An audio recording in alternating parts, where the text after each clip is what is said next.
Okay, so before I start on the actual prompt questions, I just wanted to share that this week was probably my peak enjoyment of all the readings for this course because I feel that this is not only relevant in terms of what's going on in our current political environment in this country, given the election coming up and everything that's been going on this year, but these are topics that are deeply personal to me as a woman of color and a healthcare provider, a nurse, and now an academic. So I will talk a little bit more about my personal experience at the end, but I just wanted to preface with saying that this was so good for me and I really enjoyed it.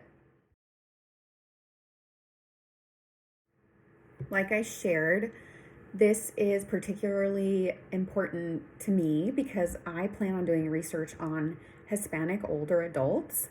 And I actually defined Hispanic as someone whose country of origin is a country that has primarily Spanish speaking population. So that would be most of the countries in Latin America, with the exception of Brazil and a couple other countries which have a different primary language. So my research will be on Hispanic older adults. And I had to think about, how am I going to not assume that it's a biologic characteristic? Because most of the readings talked about how race is a social classification. Like Anderson said, it actually causes social and biological harm. You know, if 99.5% of our DNA, 0.9% of our DNA is the same, then only 0.1% is different. However, that is still millions of nucleotides that are different. But we mostly just identify people by the color of their skin or some phenotypic variants, right? And I just realized that I'm going to have to make a very clear definition of the kind of people that I want in my research, and also be conscious that I'm not hurting other groups. Anderson talks about finding the middle ground between anthropologist and geneticist. And that really stuck out to me because I have to wonder, is there proof that being Hispanic and an older adult can cause disadvantages? That's what I'm trying to find out in my research. Okay, so now I want to address if race is a useful category for research. And it's so ingrained into the system of research that I don't know that even if I said it wasn't useful, that would do anything. So I'm going to go with no, it's not useful if we're talking about genotypic and phenotypic variants. No, it's not. But if we see race, as Anderson says, and as Gennaro discusses briefly about self-identification, if we trust what the patient or participant says they are, and we see race as a social construct and a way that people identify based on how they grew up, the culture they were in, the food that they ate, the customs, for example, and we stop reading meaning into skin color, then yes, race is a useful tool for research. And there have been, like Satel said, you know, she's a racially profiling doctor, and there are benefits to that. I agree. You know, I did it myself as a nurse practitioner in primary care. I started African American patients on thiazide diuretics for hypertension first. I always looked at African American GFR. I made sure that my patients had education about typical Mexican foods if they were Mexican American and diabetic. So that was probably more cultural, but I did it because they looked Mexican. So yeah, if we're going to see race as a genetic characteristic, then no, it's not useful. But if we take race as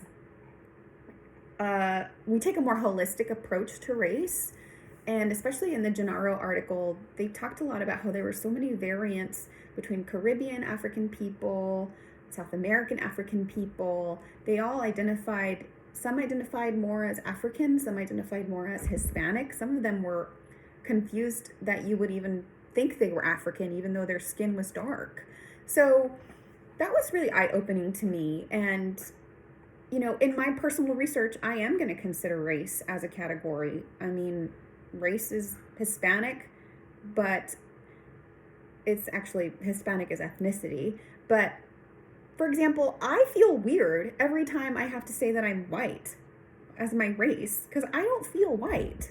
I grew up speaking Spanish in my home. So it's weird for me to fill out the census, as I did recently, and say that my race is white.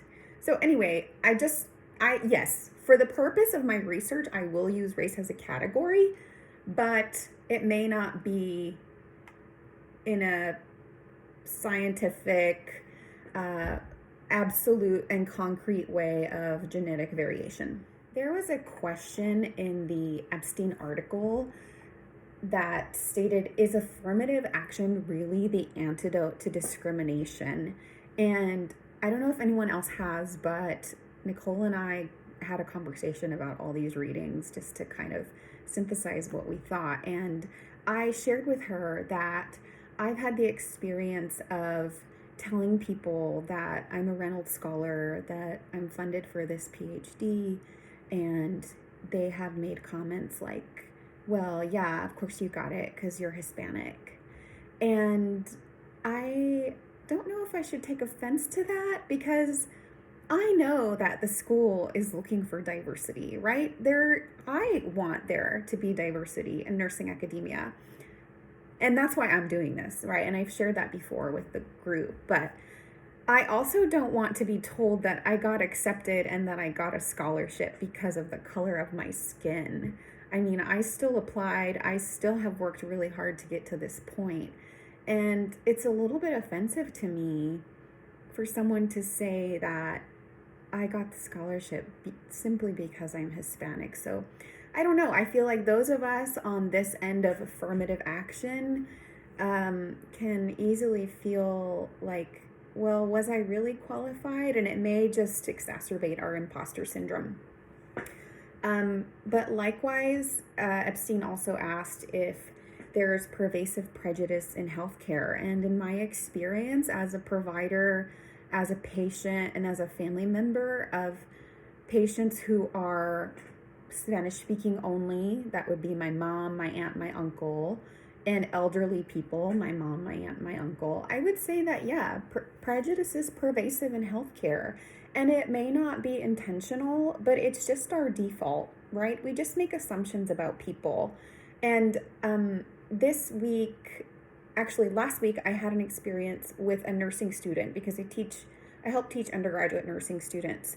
And one of my students, long story short, had a Hispanic, older female patient who didn't speak English, who had been discharged the first time she came to the ER for chest pain without a troponin, without a chest CT, without a stress test. She was discharged, told that she didn't have anything wrong with her, given ibuprofen, left, came back 3 days later, then a CT of the chest was done. Turns out she had a mediastinal abscess. And I asked my student, why do you think that this patient was dismissed the first time around? Keep in mind, she's also uninsured. And my student realized that it was because the patient is older. She has no advocate. She doesn't speak the language. Her health literacy is low. And it was easy to dismiss her. And in a busy ER, when someone has chest pain and there's no signs on EKG that they're having a STEMI, it's easy to say, go home with some ibuprofen. So that's just one example, but this kind of thing runs rampant in primary care, in inpatient, acute care. And I don't take offense, really. I for my personal sphere influence, for my family, I try to advocate as much as I can, but I know it's there, and I try my best to remind myself that it's not intentionally malicious. It's just the way that we are made culturally. Maybe not made, but the way that we have learned to act towards people that don't look like us. I had honestly never considered big data in nursing. I had only considered health informatics and the use of software and how we can create technology that would help nurses. But a couple of these articles, like the Booth article, talked about how, technology can eventually replace the job of nurses through big data, and we could lose our competitive edge as a really useful role within the healthcare system. But I also agree that nursing needs big data and big data needs nursing, as the Brennan and Backen article states. Definitely, I take part in big data. I have an Apple Watch, I have done 23andMe, I love tracking my sleep. There's just data on me all over the internet, I guess. And I think that big data can be used for precision treatment, because precision treatment means we find the most useful way to treat a particular group with pharmaceutical treatments so that we can avoid negative outcomes that tend to happen a lot. So I don't think there's anything wrong with that. Why would there be anything wrong with using the information that you have to help people of particular groups? But I did appreciate that one of the articles, the Backen and Ream article, discussed that we still have to consider beneficence and justice in the collection of big data. And for example, a friend and I were just talking about how if somebody knows our first name and they know that we're nurse practitioners and they know that we live in Austin, they can Google us and find everything on us. My NPI number, my DEA number, my phone number, my office number, where else I work, everything. And so the thought of big data can be kind of scary. And we also have to be careful when we gather big data on patients or participants in our research that they won't be harmed, that none of this information that we gather for our personal analysis will be out in a big data warehouse and can be accessed by people that would use it against them. So I will probably in my research at some point have to access big data sources because I'm doing research on a particular ethnic group, and I will be more conscious of how that affects the patient, the participants, and what my role will be and how I use that information.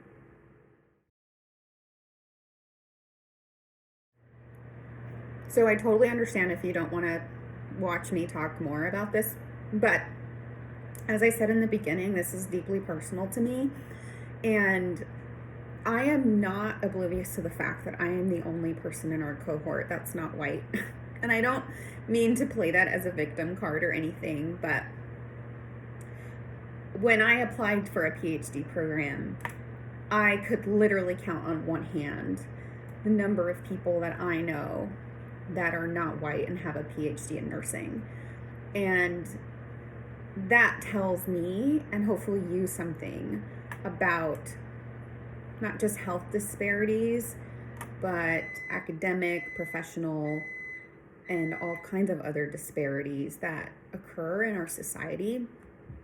And also, as far as race, there is not a lot of room for those of us who are bicultural and bilingual. I grew up speaking Spanish. I learned English in kindergarten, and then we moved to Texas, and I grew up around a lot of white upper middle class kids, which is why I went to college. But I'm still Mexican and I'm still American. And so on a census form, I have to identify as white with an Hispanic ethnicity, but I just am who I am. I don't want to be seen as white, and I don't want to be seen only as Hispanic because I'm American by culture. So anyway, all of these things just really hit home for me this week, and I hope that I gave some insight for those of you who are from Oklahoma and have never, my cat was about to fall, and have never really thought about what the first generation child of immigrants experience is like. I am happy to tell you about it. Thanks.